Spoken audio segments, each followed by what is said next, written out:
Just to mention our next event on the 25th with Quinn Dobrowski, who is going to talk to us about multilingual text analysis. So I think that'll be of interest to a lot of you here in the Faculty of Arts. I'll also mention just quickly before we get started our 3D printing competition.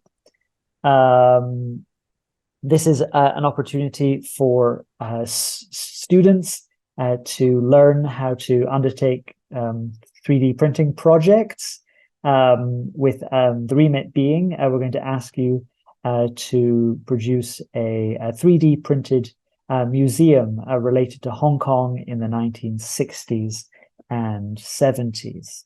All the details are on the RIH website, but just to let you know that the call for proposals for the 3D printed museums is open now, basically. And if you want more details, we'll be having a meeting, an information session on the 31st of October at 3 p.m. in the library's DS lab. And you can find out all about the competition and all the sort of fun things that you can do with that. So I hope to see a lot of you at that meeting. Anyway, that's the seminar on the Digital Humanities Initiative. But of course, today we are here to listen to a presentation by Professor Wayne de Fremery, who is a professor of information science and entrepreneurship and director of the Françoise Lepage Center for Global Innovation at the Dominican University of California. He is a scholar of Korean literature and history and a leading figure in East Asian digital humanities. He received his PhD from Harvard University and taught for many years at Sogang University in South Korea before moving to California. I'll mention just sort of a couple of interesting projects he's been involved with.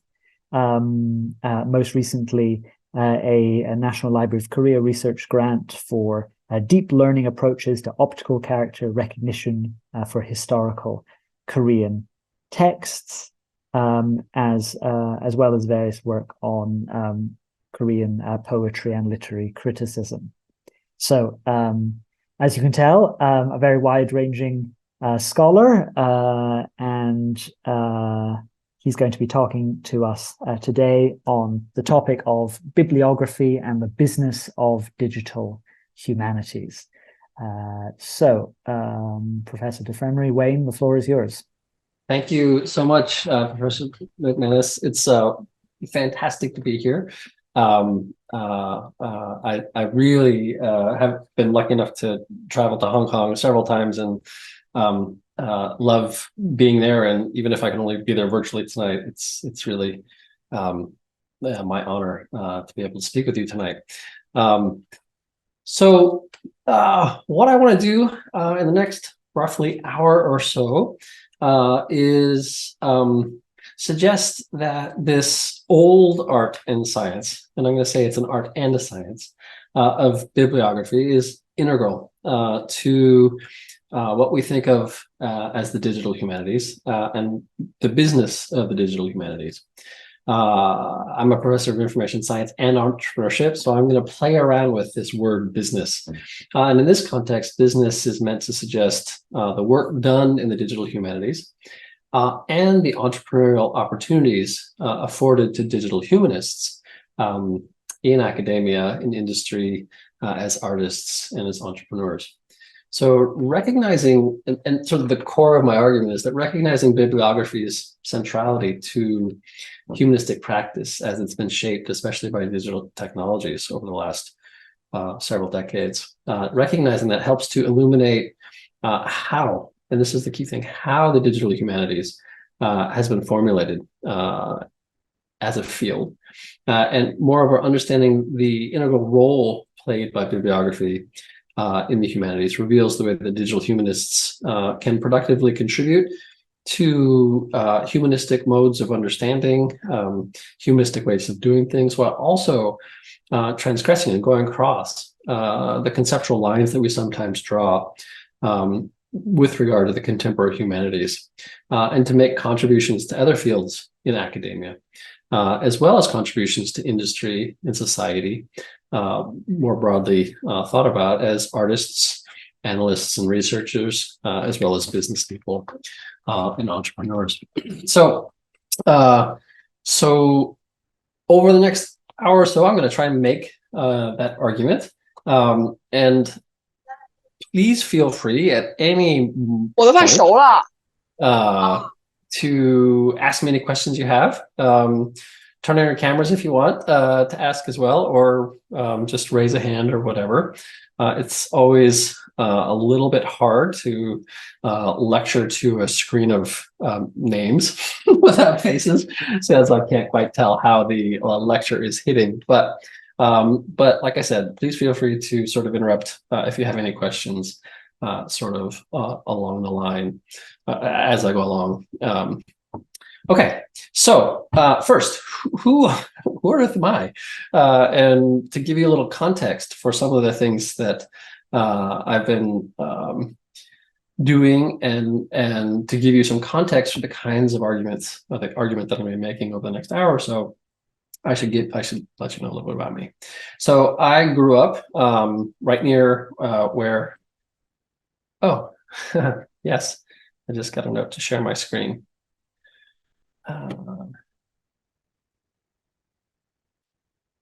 Here we go. Can everybody see my screen now? Yes, perfectly. Fantastic. Okay, I thought I was sharing already. All right. So, so about me. I grew up in California, not basically down the road from the house that I'm in right now. My father was a carpenter, or is a carpenter still, and he was also a book publisher. And my mother did a lot of different kinds of jobs, but essentially became an accountant, and eventually started running some of her own businesses. But when I was growing up, we were doing. I was working for my dad as a, as a sort of carpenter's assistant, and doing a lot of work for their publishing business. I went to college at a small liberal arts college in Washington State, which is on the west coast of the U.S. A very small little college, not particularly well known then or now, but for me it was really foundational. The idea of the liberal arts has really shaped my thinking, not only about sort of academia in general, but also the role of the humanities, and especially how bibliography strangely fits into the humanities and the digital humanities. And so part of the argument I'm going to make is that that the liberal arts still have a place in the humanities as I go forward. After I graduated from college with a degree in economics and a minor in creative writing, I was always torn between the arts, what you might think of as the sciences. I went off to South Korea to teach English for a year and kind of fell in love with the place. Before I knew it, I was back, super curious about Korean literature and especially Korean poetry, which led me to do a master's at Seoul National University. You see some pictures of me with my cohort. And then I was, I think this was fate, quite lucky, and was encouraged to apply to continue my studies in Korean literature at Harvard. And so I applied just to Harvard thinking I would never get in, and lo and behold, I got in. And what you see on the right side of this slide here is me studying my Korean literature with my young daughter on my lap. And the way that I paid for my graduate studies was to go back to what I learned from my parents, and do a lot of book publishing and book design work. So that's how I basically paid my way through graduate school. And all of this will feature in and sort of figure into the argument that I'm trying to make about bibliography, but also the business of the digital humanities. And again, playing with that idea of business having kind of two meanings, the work of the digital humanities, but also sort of the economics and business opportunities that can come as a result of really learning about the digital humanities and taking advantage of what they can teach you. All right, so that's me in a nutshell. Bibliography. What am I talking about when I say bibliography? Many of you will probably think of the long list of books at the end of a research article or something like that. And that's not really what I'm talking about. What I'm talking about when I'm talking about bibliography is basically the processes of both creating books and the writing out of books, and also the process of studying how books have been created, how they've been written out, and how they've been created through time as a sort of mode of study. The Greek literally means sort of book writing, or the writing out of books. And we get an early 20th century translation of this, probably from the Japanese into Korean, and the Korean is sojihak, shoshichagaku in Japanese. And this is, like I said, a kind of direct translation of Western ideas about bibliography. But of course, bibliography is an old art in many parts of the world. This idea of sort of studying, of writing out books, of copying books at the beginning, and then of studying them as sort of a mode, a disciplinary sort of way of looking at the world, and how we, for example, get knowledge from books and things like this. One definition that I find particularly helpful when thinking about bibliography is this one from the great bibliographer D.F. Mackenzie. And he sort of sets it up and he calls it, bibliography is the discipline that studies texts as recorded forms and the processes of their transmission, including their production and reception. So basically, bibliography is this really complicated group of ways of looking at texts, how they were created, how they were passed around, and how they were received. So at a core, I really like this definition because it pays attention to sort of all the different ways that texts can come into being, be moved around, and the ways that people engage with them once they're sort of start circulating. Another part of this, and another definition of sort of bibliography, or at least sort of a definition that I find to be helpful when talking about bibliography, is one that comes from Jerome McGann, who's another wonderful bibliographer who has this theory in relation to bibliography that he calls and describes as the socialization of texts. And this recognizes that any text, whether it's a literary text or any other text, comes down to us through what he calls basically two sets of codes. You have, on the one hand, linguistic codes. So that what you might think of as the words on a page, for example. But then on the other hand, you have bibliographic codes. You can't actually have words on a page unless you have a page made of some material. And the shaping of those pages and the designing of those pages go together with the words to constitute meaning and help to formulate understanding. And since you can't have one without the other, texts come down to us, they descend to us. We get them by means of processes of sort of putting words into physical structures and passing them along. And that process, Jerome McGann talks about as the socialization of texts. So as an idea of bibliography being this sort of the study of this sort of constant sort of reinstantiation of words in some sort of material. I find that a useful way to think about bibliography. This idea that language, especially written languages, can't be untangled from their sort of material status, their bibliographical codes, just like DNA is a double helix. Again, is useful to think about, I think, in terms of definitions when you're talking about bibliography. So these two definitions come from what you might think of as a sort of humanities side of the bibliographical tradition, especially as the sort of the Anglo-American versions of this tradition took shape in the late 19th and early 20th centuries, and into the mid 20th century. But bibliography, of course, is not just the domain of the humanities, or at least it isn't anymore.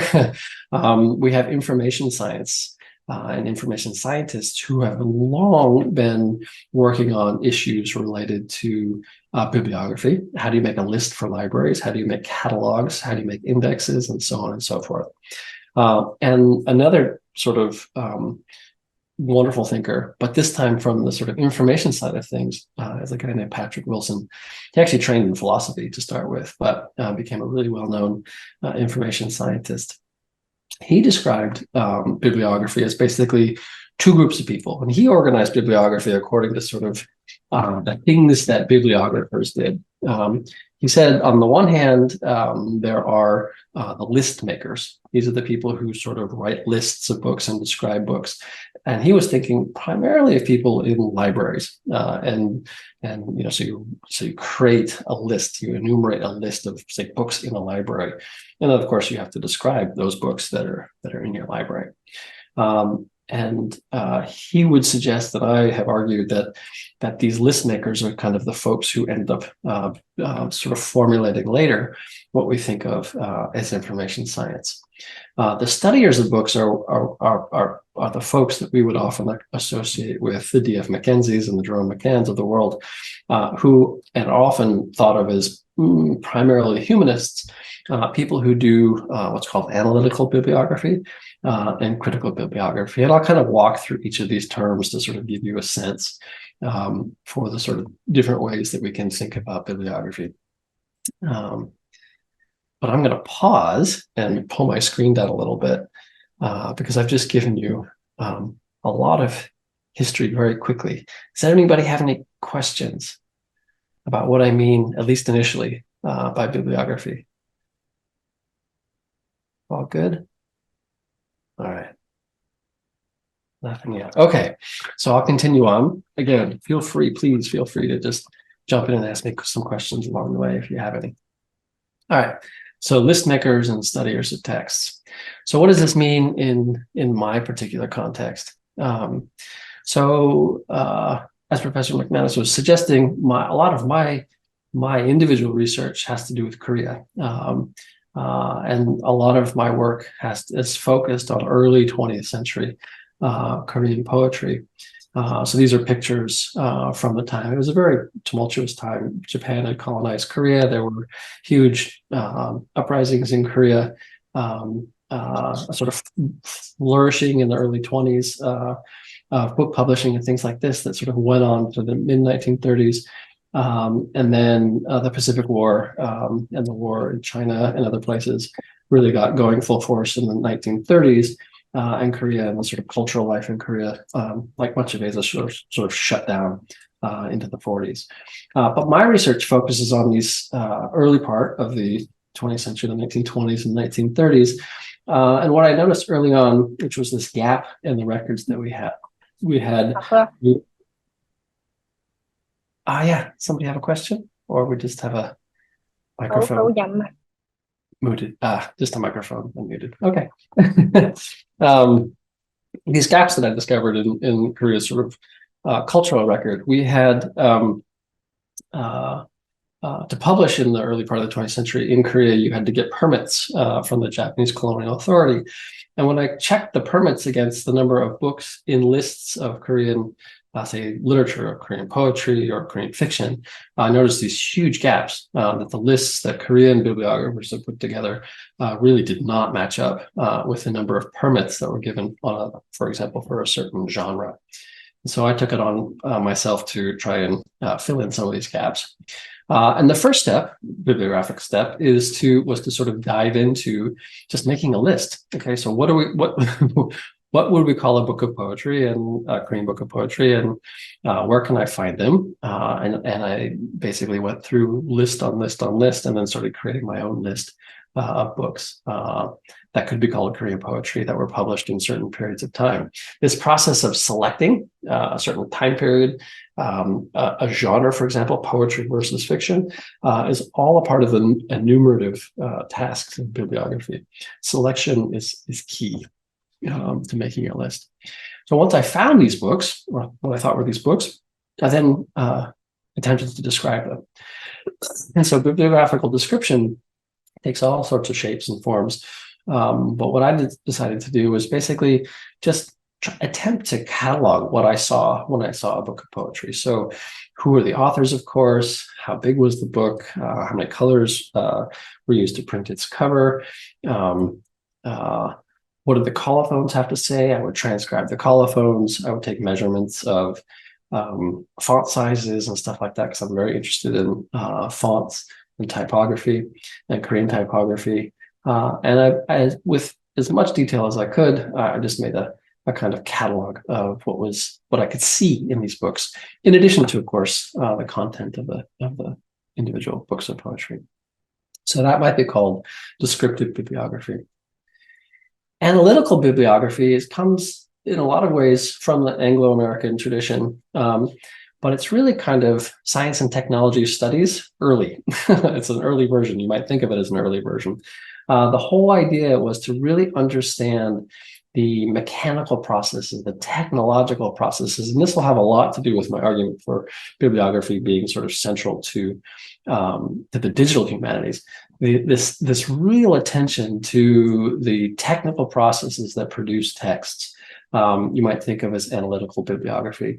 How did a text, what mechanical forces, what kinds of people working with what kinds of machines and what kinds of paper and so on and so forth led to the production of a particular text at a particular time in a particular location. And so a lot of my research dug deep into that. How were books printed, for example, in the early 20th century in Korea? This turns out to be one of the major print shops at the time. And what you see in the color image there is a picture of a part of a press that was used at the time in the 1920s and 30s. Along with those kinds of things, I was very interested in typefaces, typography, like I was mentioning, how they were formulated, who created the matrices, which created the fonts, and so on and so forth. So what are the technologies of printing, for example, in this era, as it related to Korean poetry? So analytical bibliography, this idea of paying close attention to the technologies of textual production as a bibliographical practice. And finally, critical bibliography, what sometimes is called textual studies or critical editing. Once you have a group of books that you've enumerated, you've made a list of them and you've described them, you've figured out technologically how they were produced. One of the next questions is, well, how do we produce it again so that we can take this book, which might be quite rare, and make it available to, say, students who might want to read it? What version of the book, especially if you have 2 or 3 or 4 different kinds, supposedly the same text, but if there's different versions, which one should you choose to sort of copy again and pass on for study or for other kinds of things? These kinds of questions, because they're critical questions, you're making decisions, you're critiquing one version of a book versus another. Like I said, it's often called critical bibliography or critical editing. And so you would take a book like this one, a really well-known, probably the most famous book of Korean poetry from this period. You'd figure out how many different versions of it there were. Turns out there are like 3 or 4. People didn't know that when I started my doctoral dissertation. I was happy to the little claim to fame I had was that I discovered, or helped to discover, kind of second edition of this very famous book that people hadn't noticed before. But as we keep researching, we find more and more versions. So that initial discovery was not all that momentous after all. But the whole idea is that you look at all these different versions and you trace how the different versions have been presented again, in books that are used in college classes and are published as sort of authoritative versions of a particular poet or a particular writer, and you track all the differences between them to understand how they've been copied, and to really understand if you might want to change some of the copies. And so what I discovered, for example, in some of my research is that early on, scholars were only aware of one version of this particular canonical text.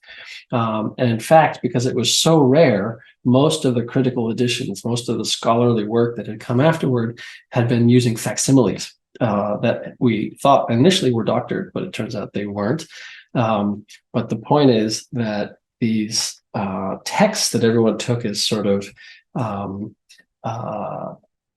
standard and immutable were changing all the time and being reproduced in different ways as authoritative texts by scholars later on.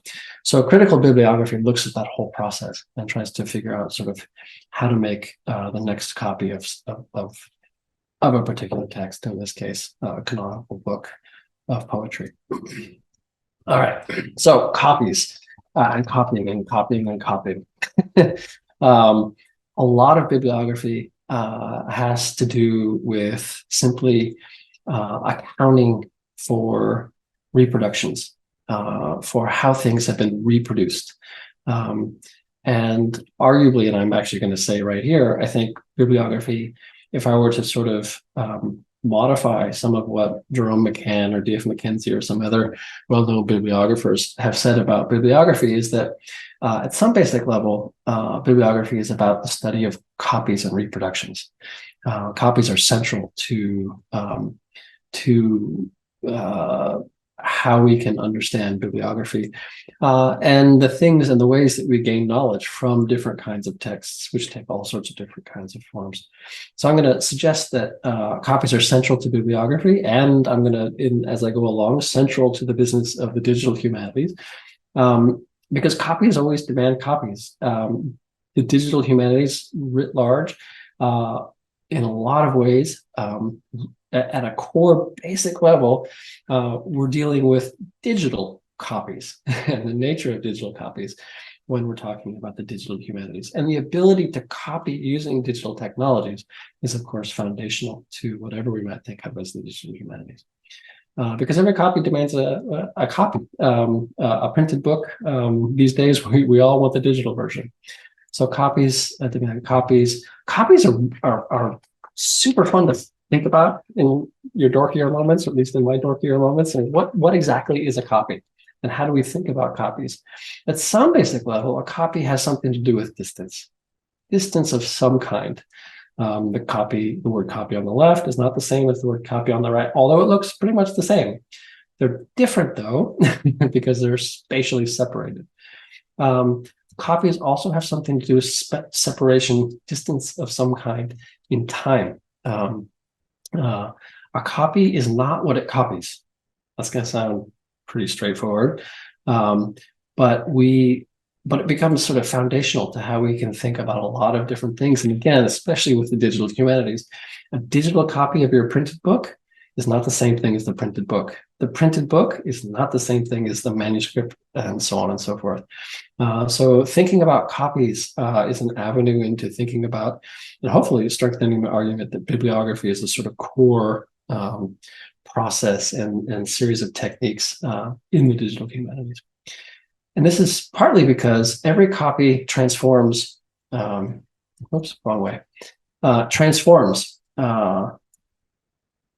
the copy. So again, a copy is not what it copies. It transforms it somehow. It brings it across into some, a copy takes something from one place or time and moves it across, takes it, forms it, takes it across to some other side, some other beyond, some over to some other place.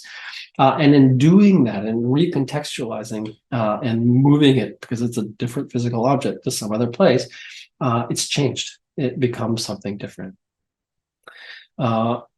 Copies then have something to do with being similar or having some similitude. They're somehow the same. The word copy on the left is an awful lot like the word copy on the right, but they are also each particulars. They're individual things. And core to all this is, okay, well, who gets to decide which copy is the right one? Who gets to decide what exactly is similar and how similar?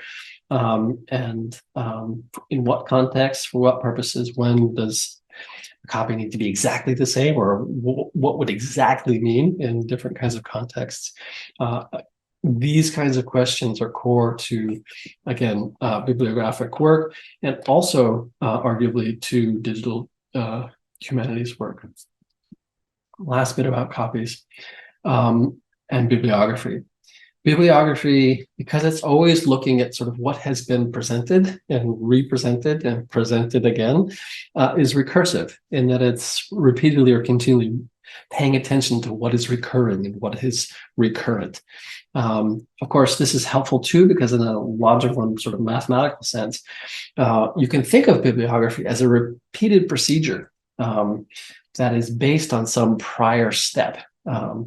And you know, when you think about bibliography as the quote writing out of books or the studying of the writing out of books, you see how you're basing your study or you're basing your new book on an old book. So there's a sort of recursive sort of element to bibliography, which is important to recognize. Okay, and there are so many ways to copy. Brush and ink, you know, bamboo slips. You got some wood blocks on the right of your screen. These copies can suggest a sense of continuity. We understand the past by means of the copies we have. We know what was said 100 years ago or 1,000 years ago because we have reproduced, as in produced again, represented as in presented again, what has, you know, been done in the past by means of copies. Old books are copied, old manuscripts are copied, and these days with the digital humanities, we're copying everything again into digital forms. Thomas Mullany, who is at Stanford, has written wonderfully about some of this process, especially in the Chinese context. And copies as central to this idea of continuity really, I think, also helps us to think about the digital humanities and what the digital part of the humanities both enables us to continue, how by using digital technologies things become more available to us, but also how strange sometimes continuity is. Thomas Mullany talks about how continuity is strange because despite the common sense understanding, continuity, it's in no way synonymous with conservatism. To continue something can be actually radically avant-garde, iconoclastic, really radically, and he even says destructive. And this gets to the idea that copies are never what they copy. You get a sense of the past from a copy of a book from the past, but that sense of the past has often been mediated by something that is radically different. This idea of radical difference is really important to the digital humanities. Our digital texts, as I'll talk about a little bit more, are not our printed texts, nor are they our manuscript texts, and so on and so forth. Each of those transitions from different kinds of media, different kinds of material forms, transform our access to what we can know about the past, for example, because we're getting this information from a copy that's in a new place, in a new time, oftentimes in a new physical state. But we can learn too about how by trying to copy out, trying to sort of suggest how get stuff into digital forms, we are not the first ever to try and change and copy out all the stuff that has come from the past. There have been so many attempts to care for the past, to represent what has happened in the past in the present by means of our copies. So continuity and caring, we copy things out when we care about them. We try to continue them them when we feel strongly about some particular object or some description of a person or place. This idea of copying is deeply entangled, as is the study of bibliography, and the study of how copying works is deeply embedded in every kind of social process you can think of. You have ads here sort of suggesting the gender issues related to copying and who gets the copy, how people get the copy. As a sort of more recent example, in the 1990s, South Korea went through what it called the IMF crisis. This was a debt crisis that really impacted South Korea quite firm, just actually in a lot of ways catastrophically at the time. And what the South Korean government did, at least in part, to try and solve some of the social problems that were resulting because of the financial crisis, was to take very highly trained people and have them simply start copying things, especially old books. And so a lot of into digital forms, which were becoming and being recognized at the time as important. And so a lot of money was poured into the first versions of digital texts and digital archives in South Korea in the 1990s, partly because the South Korean government didn't want to have a lot of highly trained intellectuals without work. And so we get our first digital archives in reaction to a kind of social problem that arose at the time. Looking at copies and copying this way, I've been focusing primarily on kind of its relationship to social problems and what you might think very broadly as sort of humanistic questions.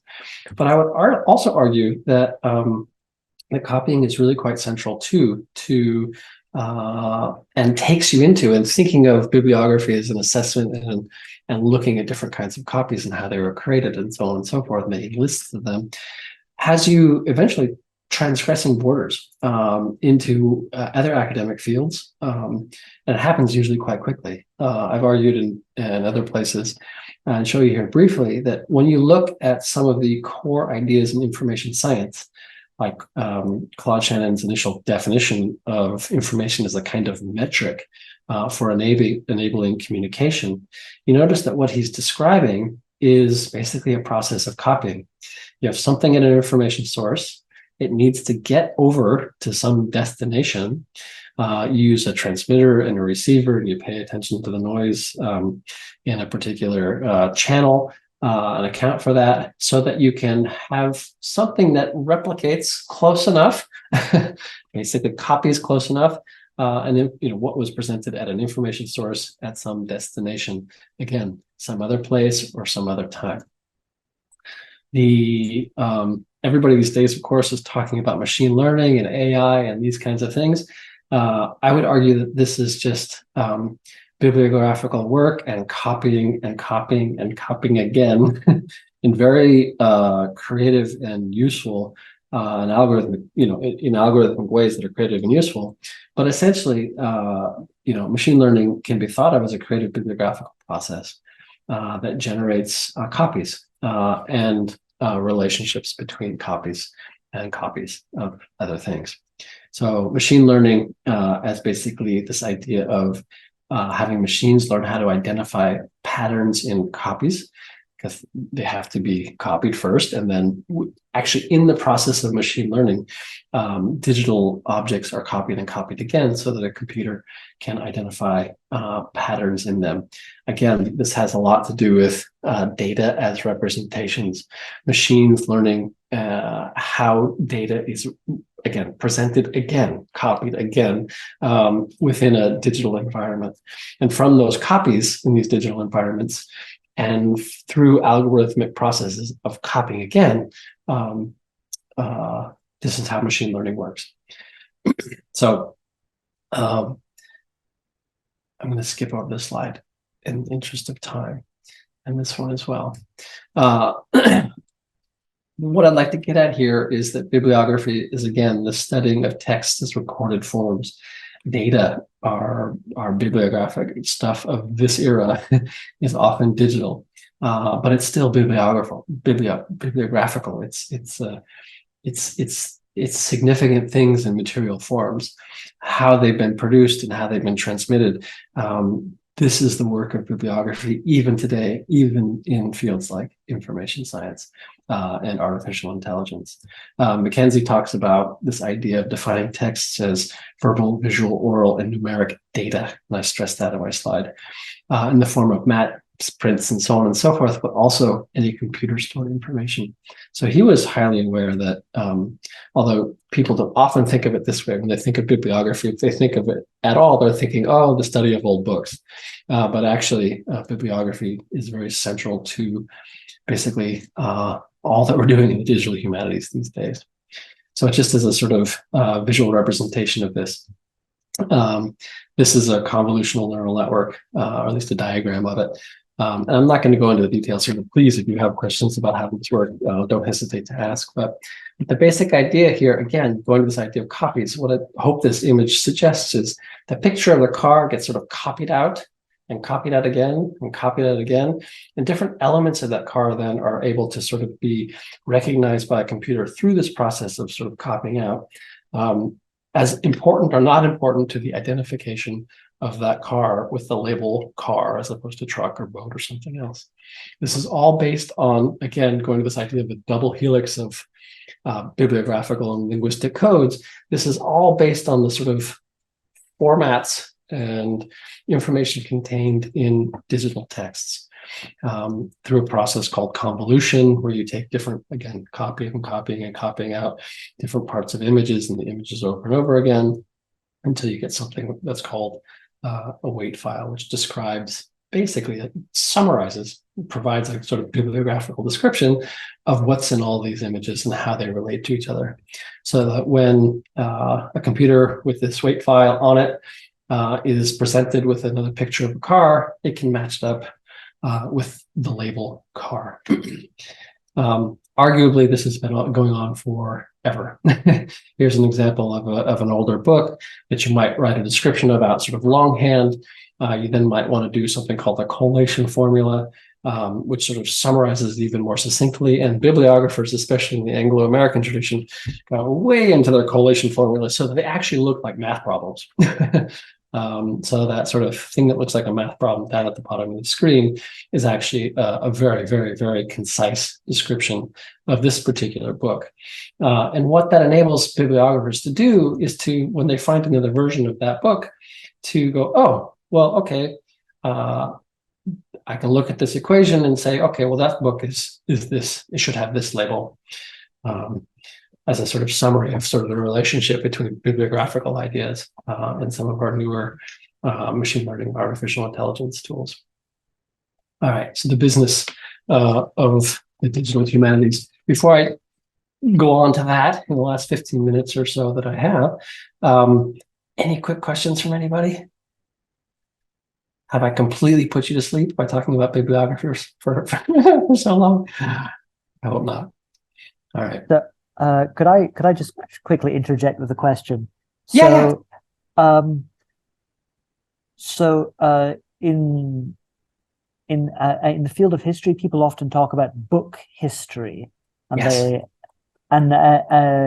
A lot of the things you've said in terms of bibliography overlap with book history, but is this sort of is this a different name without a difference, or do you identify as bibliography? Bibliography is something different. I think they're overlapping. I think the aims are often different.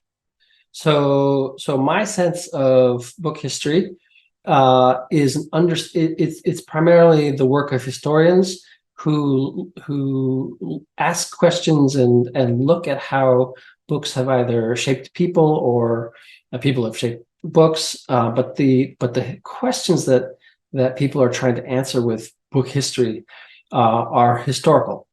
There's a they're framed as historical questions. I think the difference between that and bibliography is that bibliography, going to sort of the definitions that I suggested, the questions are, of course, at some level historical, but they're focused more on sort of thinking through, okay, well, how should we enumerate this particular list of books, or why would we want to do that? How do we describe this particular set of books? What are the technologies that created this particular set of texts? How would we sort of reformulate them, copy them out again?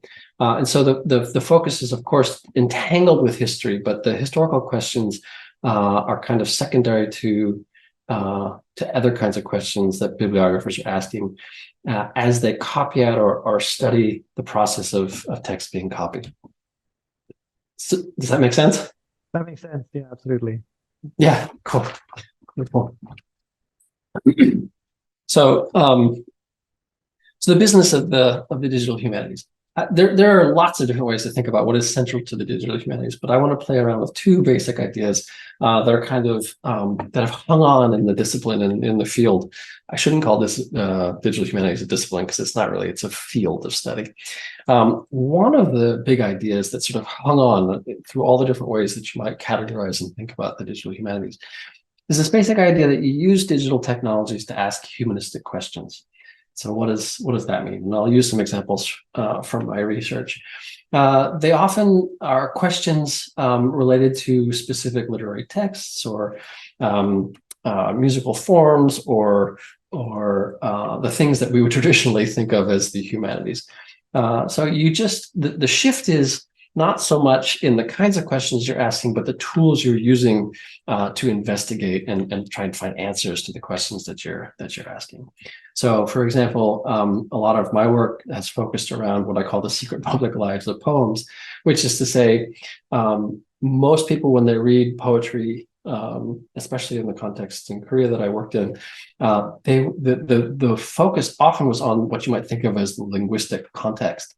And what it might mean and those kinds of things, and how you might interpret it and put it in some sort of historical context.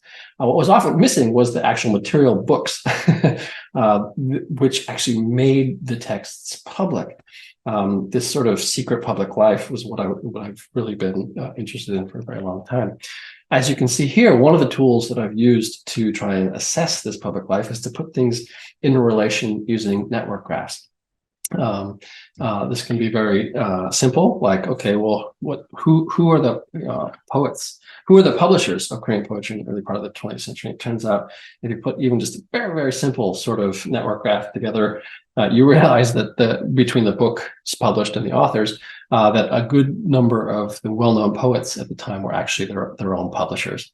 You could use similar sort of network graphs, bimodal graphs, to sort of assess publishing houses. What's the most important sort of publishing house at the time? This is a historical question related to poetry. Again, a humanistic kind of question. And using these new technologies, it becomes very clear.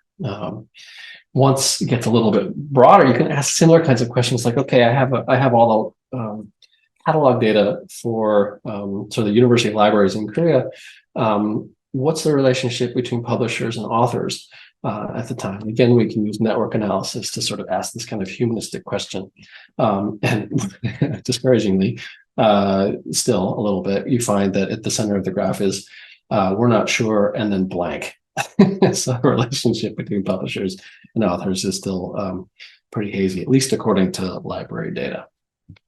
We sort of take our new technologies and we make our lists of books, but we make them maybe interactive.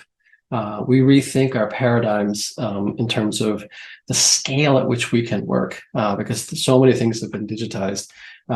We can start to think in scales. We can ask very sort of humanistic questions like, okay, what can we learn from all these books? And realize, for example, that, because we have all this data in all these different languages, we can recognize when one part of the world is talking about a particular topic like Tiananmen, and another part of the world is not.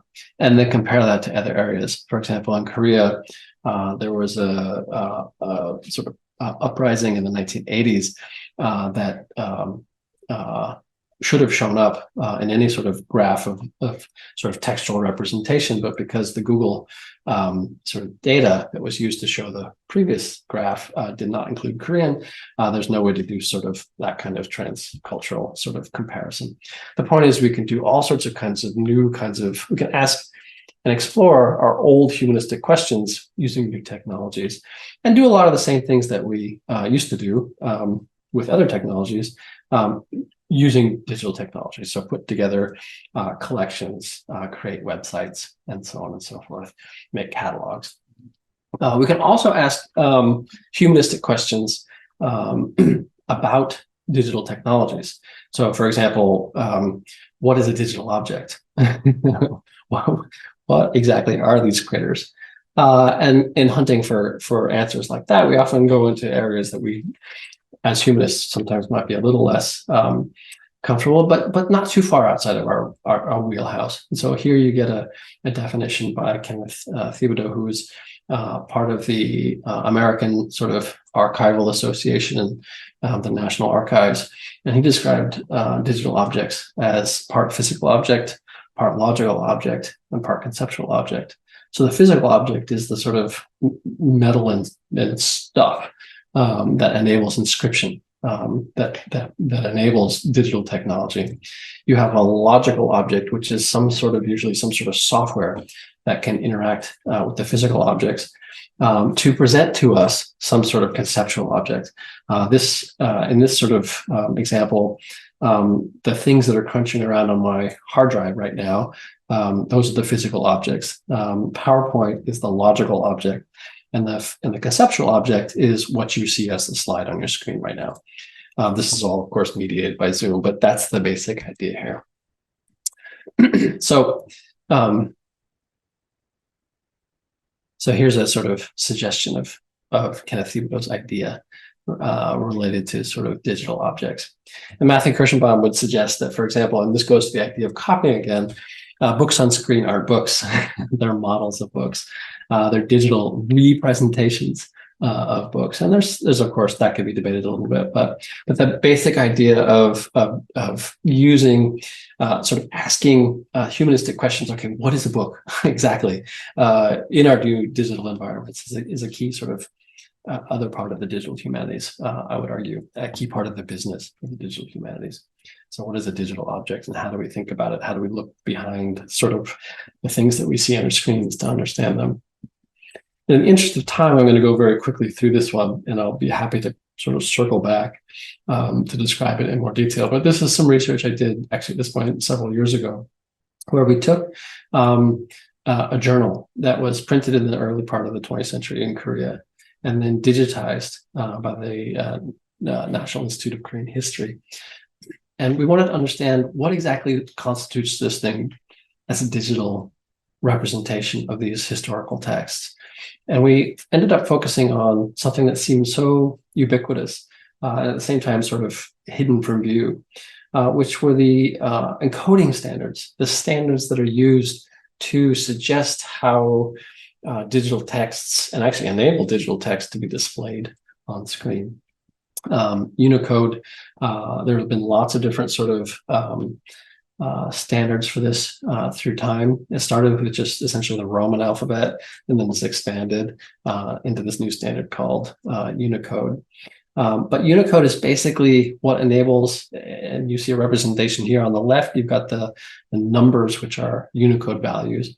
And on the right, basically those values represented using different typefaces. And the little red boxes there suggest when a particular font is missing a character, even though it has a number suggesting what should be represented. The particular font, in this case, is missing the picture that goes with that particular number. It simply doesn't display correctly. Basically, how this works is that the Unicode Consortium, which is a nonprofit based here in Northern California, decided to give a number to essentially every element of every written language ever. And it hasn't gotten there yet, but it's done a lot of them. And what they do is they assign a number to every element of every writing system, and then they map those out. So the little black bit at the top left there, that's essentially the Roman alphabet with some numbers and spaces and stuff like that. The big salmon colored bit in the middle, those are Chinese characters. Those are all the individual numbers that go with individual Chinese characters. The kind of red bit towards the bottom, the other large section you see there, that is the Korean alphabet represented in the Hangul or in the Unicode code spaces. All right, so So going to this idea of sort of asking sort of humanistic questions of the digital technologies that we're using to represent our texts, I started playing around with a friend of mine and wonderful colleague to sort of throw a monkey wrench a little bit into how Unicode values were used so that we could see, hopefully find patterns in the digital representations of these old printed journals. And so we lined up Unicode values so that rather than displaying individual characters, they would just create patterns on our screen, either by creating sort of suggestions of the way that the Unicode was dispersed, and we put it around a circle, basically, and we put it into a matrix as well, so that you could see how things were sort of clustered, for example, in different kinds of text. And we found it actually worked way better than we thought it would. We found that, for example, in one journal article, we saw a huge amount of Chinese, which was not super unusual, but it was really overwhelming because Korean at the time is written in a mixed script where you have Chinese characters and the Korean alphabet. This particular text, which was about Su Shi, the Song Dynasty poet, started in Korean and then went completely into Chinese. This contrasted, interestingly, with things like translations. So translations of Hamlet didn't use many Chinese characters at all, but used a lot of Korean. And what we discovered by simply displaying the thing that was sort of elemental to digital text, rather than how it was traditionally used to sort of take and show us how to, what we would see as the glyphs of a particular poem or text, we could see patterns that we might have recognized, but basically didn't feel like we needed to pay attention to. The long and short of this is that we could figure out, simply by looking at the distribution of Unicode values, sort of we could identify genre in this particular journal, simply by the amount of Chinese characters and or the relative amount of Korean alphabetic characters in these texts. So by looking at those texts and the elemental part of it, we could ask, again, sort of humanistic questions of the digital technologies that were presenting to us, again, copying out, again, stuff from the past. Okay, and then we got to play, and we got to this sort of funny boundary, fun for me boundary, between what you might think of as sort of academic versus artful expression, or artistic expression, because we realized that if we altered the sort of logical objects, we could come up with all sorts of new conceptual objects. We could take our two-dimensional sort of representations of Unicode and these kind of strange representations of Unicode and start finding artistic shapes that had meaning, actually. This was a particular poem from the 1920s that we modeled in 3D and drew into this 3D shape. And when I say they had meaning, once we figured out kind of what we were looking at, we realized that the cluster at the bottom of that sphere is space. Is basically everything connects to space at this particular time.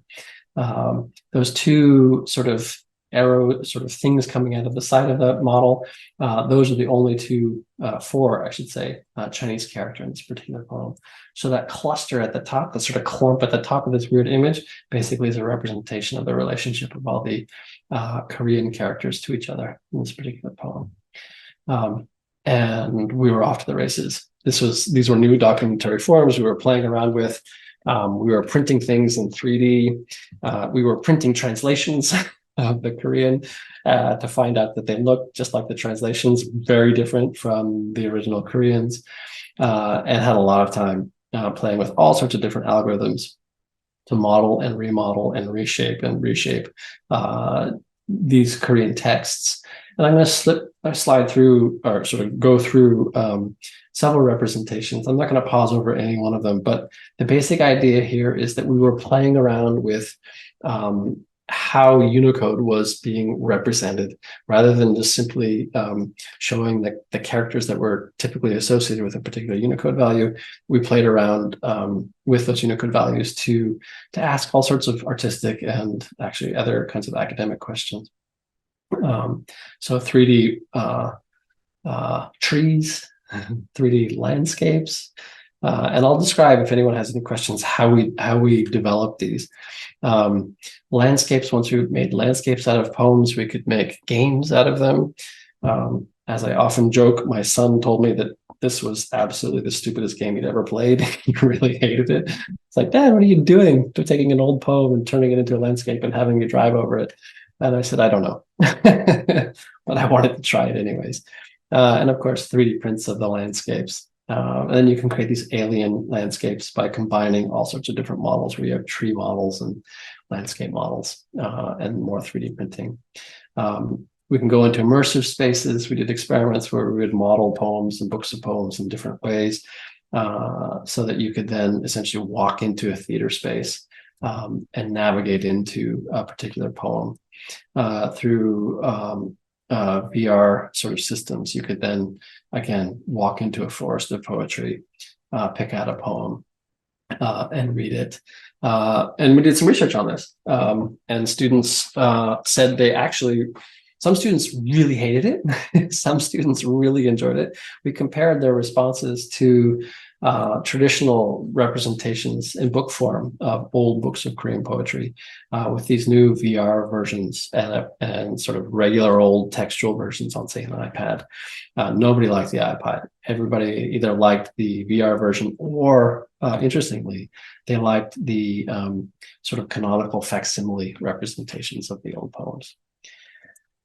This led into all sorts of experiments with new kinds of research environments, again, made possible by digital spaces. So we could do things like combine GIS, so geographical information systems, together with textual analysis, different modes of digital representation of the same texts or comparing texts.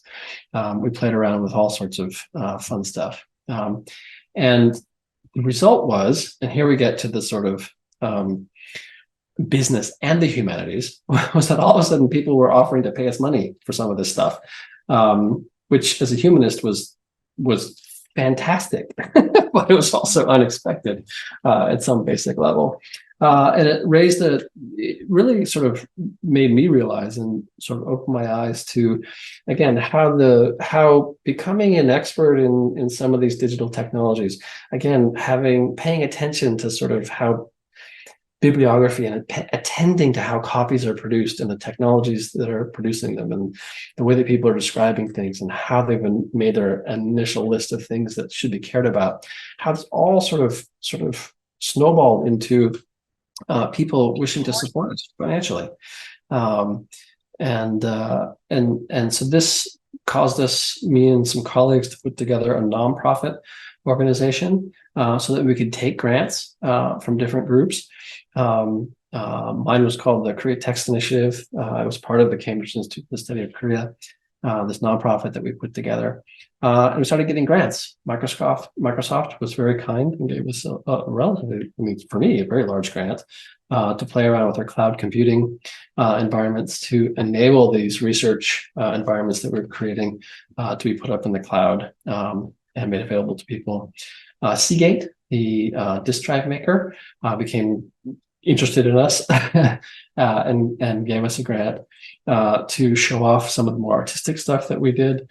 And so we took shijo, which was a traditional Korean literary form, took some of these poems out of their manuscripts, showed how they could be transformed into these digital shapes that I was showing you before, how the different shapes would represent the poems and story or songs as they were different in different eras differently.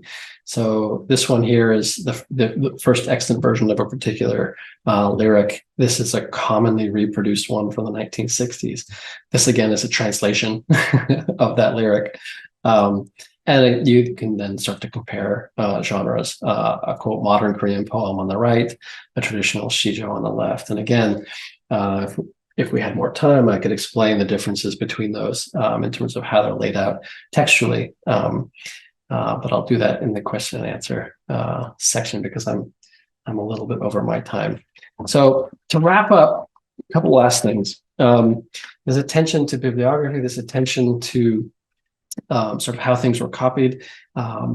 This transgressing what you might think of as traditional academic boundaries to investigate things artistically, led into business opportunities, nonprofit business opportunities, but business opportunities nonetheless. This is the little gallery where we showed some of this. And I've done some work in other environments related to AI. This Focalsan, which is a large temple in Taiwan, wanted to transcribe the Chisha canon, or the Tripitaka, and we created a system for them to do that leveraged artificial intelligence so that the monastics in Taiwan could create their own sort of AI models for their particular problems related directly to the transcription of the Chisha canon. These canons are enormous. For those of you who are not familiar with them, they're like, I think 10 million Chinese characters, hundreds of volumes long. Anyways, we made it so that the monastics can basically leverage and build their own AI tools to transcribe these texts. And then we eventually ended up helping them do that a little bit. And we have a new transcription of the Chisha canon in digital form, where it took 150 years, I think it was, for the initial carving and printing of the text. By the time we finally did the modeling, we could transcribe images of the texts of the whole canon in about a day.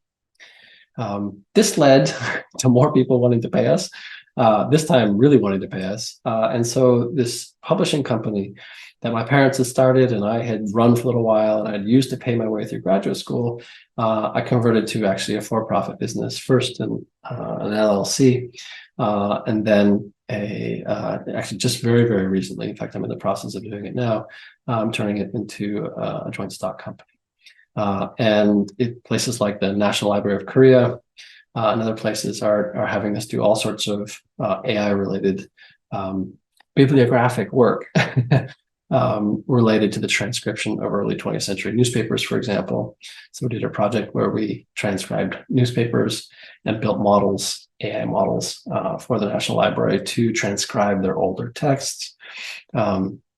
Again, I'm sort of going through these rather quickly, but hopefully if you have any questions about how this worked, I can explain in the question and answer section. And we got quite high results. As a result of that, the National Library of Korea we're doing some work for them, paid work for the for-profit company, which is also supporting the nonprofit. We're also doing work for the Presidential Library of Korea, and hopefully next year we'll have some work with the National Archives of Korea and the National Assembly Library of Korea. To wrap up, this idea that I've been playing around with for the whole sort of hour or so that I've been talking, as I was preparing these slides, had me thinking back to a lecture I gave several years ago, when something called the Underwood College at Yonsei University in Korea was celebrating its 10th anniversary. This is a liberal arts college within a much larger university. And the argument that I was making then seems appropriate this evening, as I'm trying to make this argument that bibliography, this attention to reproduction and the details of it, as specifically humanistic, this sort of humanistic attention to details and specifics, how that kind of attention, and really at some basic level, I mean, I totally geek out on things like Unicode values and how they relate to transcription of texts and stuff like that.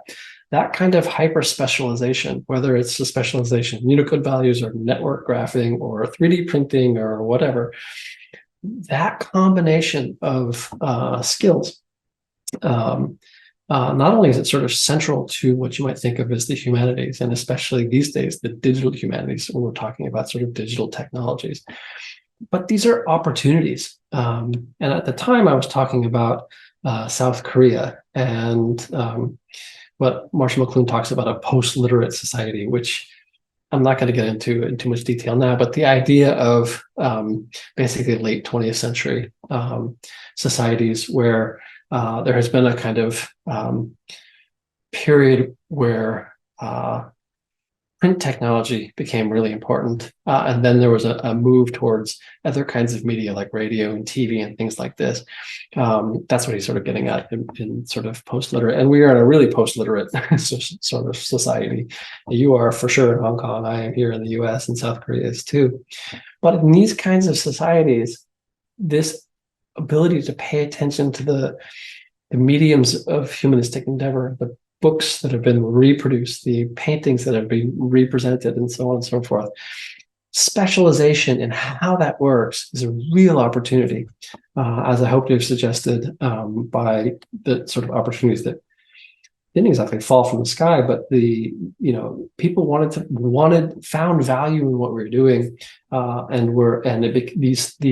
this real sort of interest in what you might think of as very traditional sort of humanistic stuff, like who printed this and how did they do it? Who made the digital text and how did they do it? People were all of a sudden very interested in having us work for them. And it became a kind of entrepreneurial opportunity. And so, yeah, to wrap up, I'd like to just sort of, again, thank Professor McManus for inviting me. I've gone over time, but I've had too much fun talking about all this stuff. Apologies for going a little bit over. Sort of summarize, in summary, bibliography as this sort of old art and science, which is central to what we might think of as the humanities, and especially the digital humanities these days.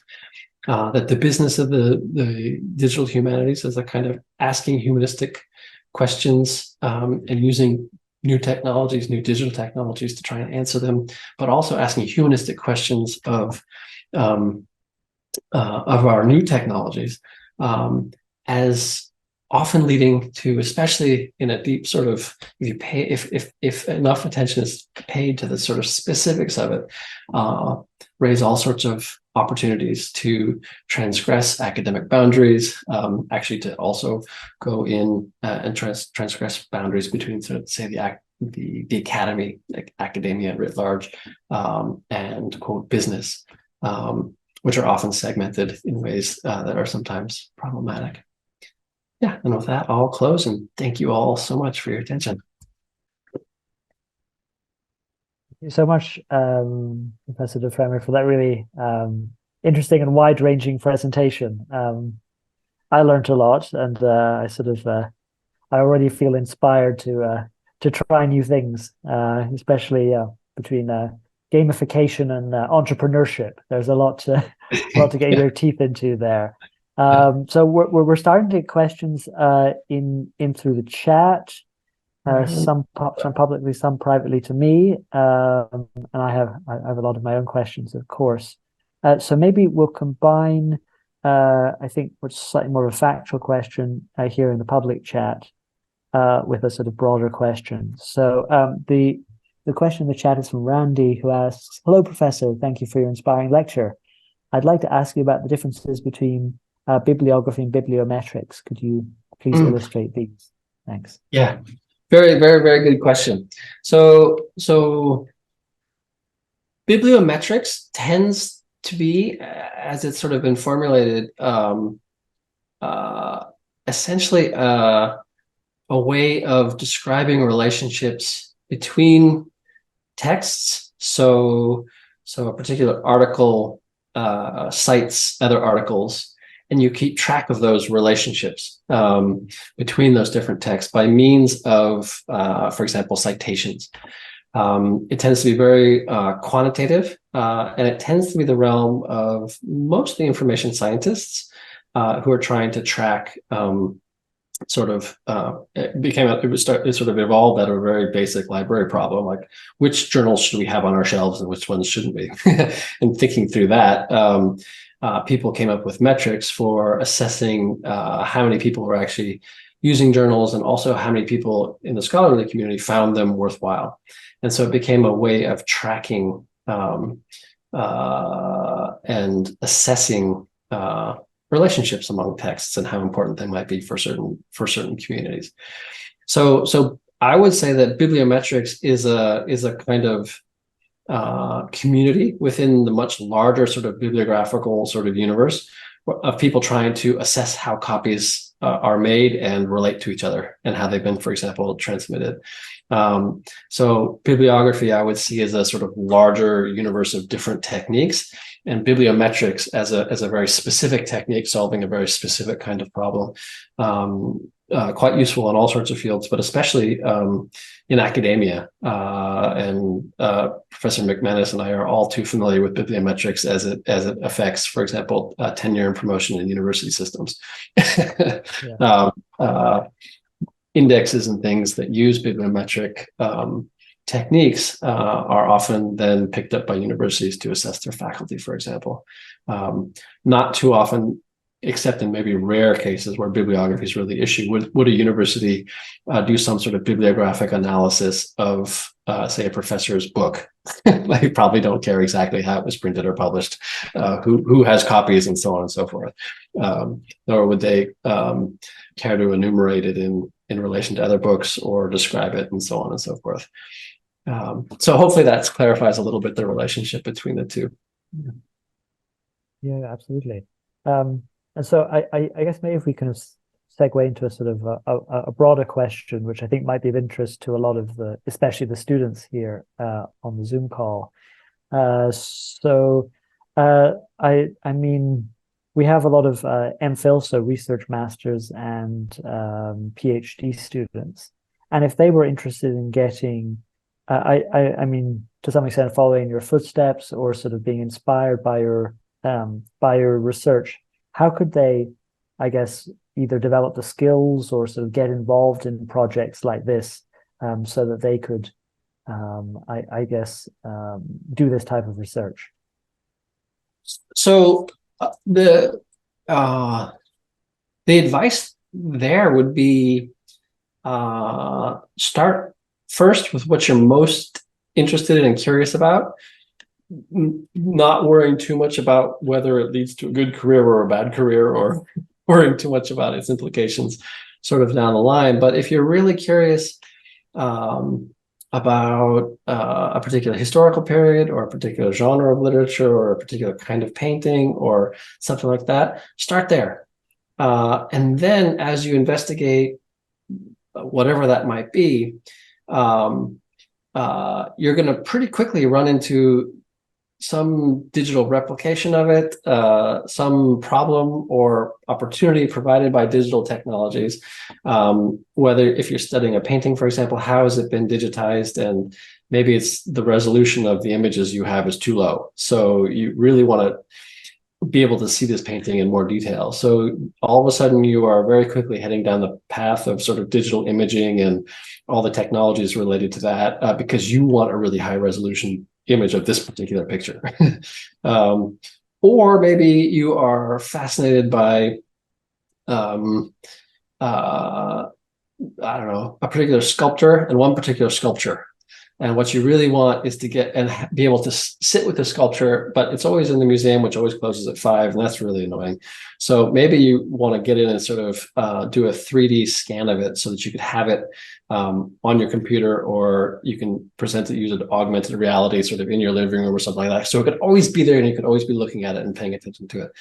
The point here is that almost inevitably, because of the period in which we live, if you're really curious about something, you're gonna want to know it in a way that is going to require you to learn something about a digital technology of some kind, whether it's imaging, or maybe you want to understand the relationship between your favorite authors, and pretty quickly you're going to want to draw a graph of how they relate to each other. Or maybe you want to understand where your favorite singer traveled. And very quickly, you're going to be into geographical information systems to sort of plot the route of your favorite singer around the world or whatever it might be. The point is, start with what you're curious about and see where that leads you. And then when you see an opportunity to sort of learn a digital technology, dive into it with the same kind of thing. Do you like it? Do you not like it? Is all this imaging stuff really fun? If it is, great. If it's not, go some other direction. You are surely going to bump into another digital technology that if you learn can can enhance the way that you understand that particular thing that you're interested in. So there's no one particular way in or out. I would really encourage anybody, even folks who are well along into their masters in, I have to be a little bit careful here, but even if you're starting into a PhD, if you become enamored with some particular work or digital technology, let yourself sort of go down the rabbit hole, so to speak. I guess that's the thing that I would encourage. Don't be afraid to quote geek out on really what might seem like absolutely trivial things, because oftentimes it's those trivial things which are in the humanistic realm the most meaningful. That's how you get to know people. Also, towards the broader point that I was trying to make, they're also, because you've spent so much time and you know this thing so deeply, there are also, by the time you get into it and understand it, there are also opportunities for other people to support you and see the value of what you're doing. If you are the only person in the world who can talk about Unicode values and Korean poetry at the same time, all of a sudden you get invited to all sorts of fun lectures like the one tonight, right? So it becomes a way people will find value in it. It will become an opportunity if you sort of let yourself sort of go down some rabbit holes, I guess is the way I'd answer that. Then I guess to sort of link it to entrepreneurship, I suppose if through this process you sort of find that gap in the market and you kind of you fill it for yourself and you create a product that's potentially useful to other people and institutions. Absolutely. And one of the things, because I never thought of myself as an entrepreneur. In fact, I was interviewing at a well-known university in the United States shortly after I got my doctorate. And I was described I was a finalist for this position. And one of the professors described me as entrepreneurial. And I thought, oh man, I'm not getting this job. Because I was in the humanities department. But having taught for the last little bit entrepreneurship and things like this, yes, I think exactly what you're talking about is really the case. In the sort of business world, you'll talk about sort of identifying a market and identifying customers and modeling customers and customer segmentation and all that kind of stuff. And what you really realize when what they're talking about there is the ability to identify with some person, a real person, very humanistic, like, okay, what do they look like? How tall are they? What do they have for breakfast? These kinds of things. And what do they really want? And how does that match up with what I want to do in the world? The thing that I know best and can really help them with. When it really comes down to it, it's actually been both interesting and unexpected a little bit, how related sort of a deep humanistic understanding of both what you might think of as sort of the materials of stuff and how people interact with them, and entrepreneurial opportunity. Now, how you take advantage of that and what you do with it is a very large and important question. But the opportunity is made available through this kind of humanistic investigation, I think. Yeah. Okay. Yeah. So I see we have another question actually from one of our PhD students, which takes us back to some of your slides, I think, the visualizations. Yeah. So he says, you showed us a 3D model of a Korean poem and that it was English translation and they looked very different. Is it a challenge or opportunity for translators if we apply the technology of comparing the 3D models for reference of the translation? I think, I think they're just asking more about these visualizations and what they can tell us. Yes. So thanks for this good question. So let me, and I'll slide back. I'll go back to that slide. Yeah. So it'll make a little bit more sense when I'm talking about it.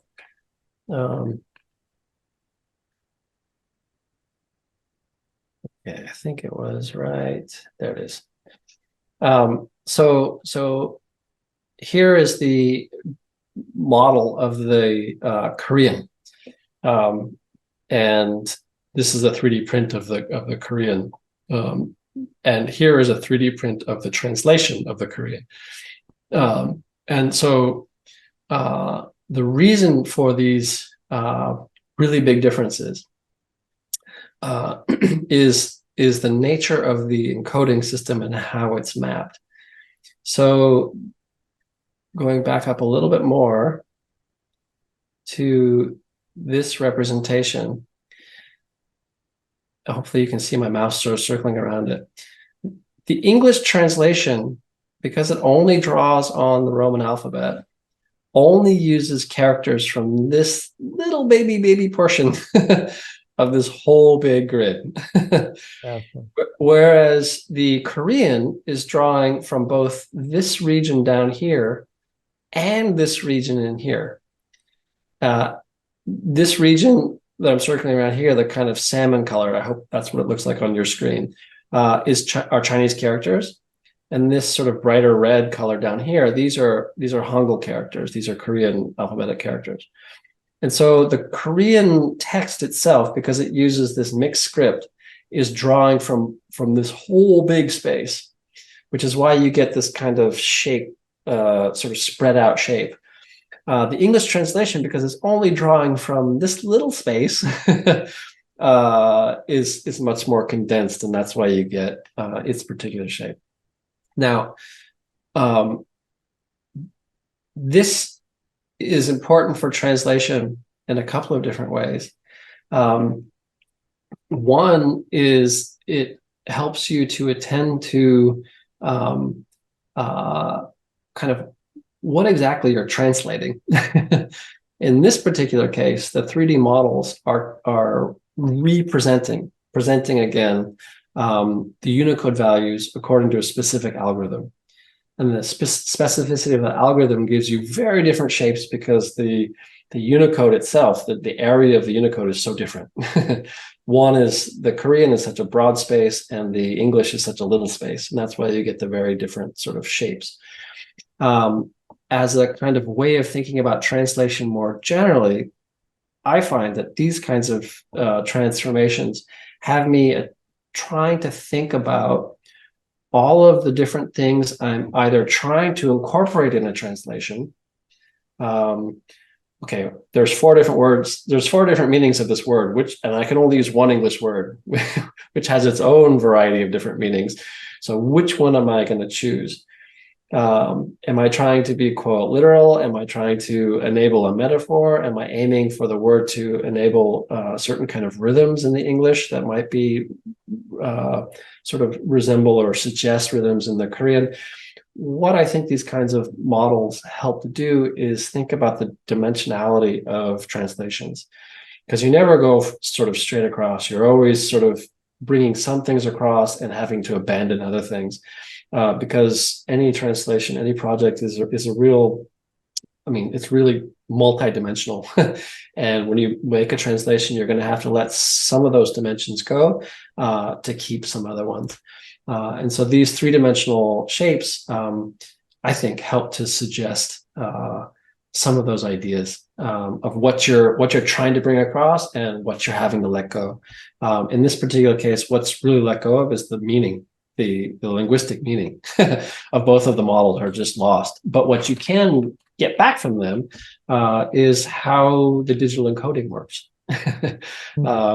That's what you're getting back. What you're losing is sort of the context and linguistic meaning of either of the models. And so translation as a process of attending to not only kind of what you might think of as the linguistic context or content, but also the context of individual words, the way it was printed, any particular text was printed, which version you're translating, because there are oftentimes different kinds of versions. So that dimensionality, I think, is what I hope these models are starting to suggest. Yeah, they're amazing. I'd never seen anyone do anything like that before.